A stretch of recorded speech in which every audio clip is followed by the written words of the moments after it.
Part 6. All right. This one is called Set Yourself Up for Success. One of the biggest common mistakes I see a lot of people make is they wait too long before they try to buy a house. Meaning this. Let's say your apartment lease is due up here in October, and you don't start looking into loan options or getting pre-approved till September. You only gave yourself a month. I see that a lot. You'd be surprised. Give yourself an ample amount of time to be set up for success, to finding a house, getting the right lender, all the stuff we've been talking about in the first couple parts of this course. I always tell people, they say, how long should I probably give myself? I always kind of give a common answer, which is 3 to 4 months out. Now, could you do it 2 months out? Probably. You know, if your documentation's clean, your credit's good, you've maybe looked into it in the past, and you know you're probably going to be approved, and you have a few houses you've already been looking at on your phone, then you could probably pull it off in 2 months if that's when you start. However, 3 to 4 months is better. Start early, get your ducks in a row, get your paperwork in, set yourself up with the right timing, okay? Another thing on this topic, when setting yourself up for success, make sure you go into this with a right mindset. So let's go into this, right? You're lending or going to be asking for a lot of money. Like this isn't just a $10,000 loan or a $20,000 loan like a quick car loan. You're asking for hundreds of thousands of dollars. So I always like to tell people this when I can tell they need to hear this from me. When we close on this home loan, you're going to feel like you earned it. Because a lot of people do, right? Over half of home loan closings, half, more. A lot of the stats out there that you can research say this, have issues, appraisal issues, some closing delays that weren't even anybody's fault. Just stuff happens. Liens on title, repair items on the appraisal, something happens with your job. I mean, there's all kinds of things that can come up during a home loan real estate closing. They're not always smooth. So going into this with the right mindset, kind of like a lot of times you'll go into traveling and flying, right? Think about this. It's a good analogy. If you go into it like, well, hope we get there on time, but airlines are known to have flight delays and we'll get there, we're flying in an airplane, just hope they get us there safe. And we'll enjoy it, get some food at the airports, relax, enjoy our time while we travel. That's a good mindset, right? But if you're super upset, like, oh my gosh, I can't believe they delayed my plane. Well, imagine all these planes in the air, getting people to all these places. There could be delays. So setting yourself up for success is also part of having the right mindset, okay?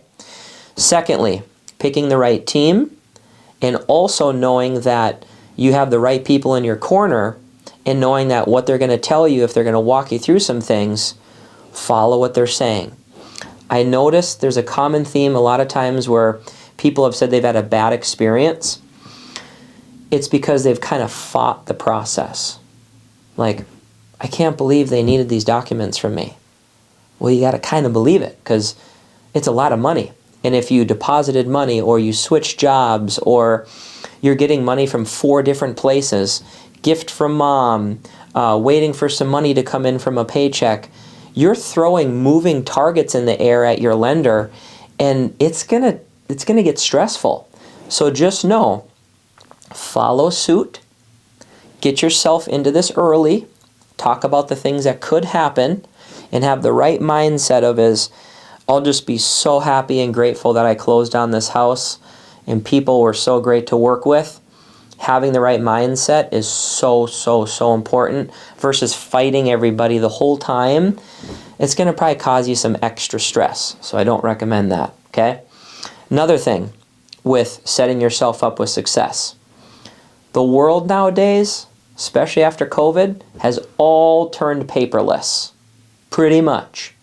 Whether it's signing your purchase agreement, signing documents from your lender, even some closing documents, your income and asset information that you're going to have to send your lender, make sure before you get into this whole journey, you know how to get your documents electronically. I'm talking bank statements, your pay stubs. Don't run into this thing and go, well, I just don't know how to get anything. Well, start doing it now. Part of why you're taking this course. Making sure you can get all your financials, making sure you know how to get into your email, right? Making sure your phone is set up with all the updated apps and updated updates you need on it so that you can sign documents from your phone. Get yourself a tablet. Making sure you conform into the paperless electronic world of mortgage and real estate. Whew, can't stress this one enough. A lot of people that do have troubles, I'll tell you this right now. So if this is you, I hope this helps, is this.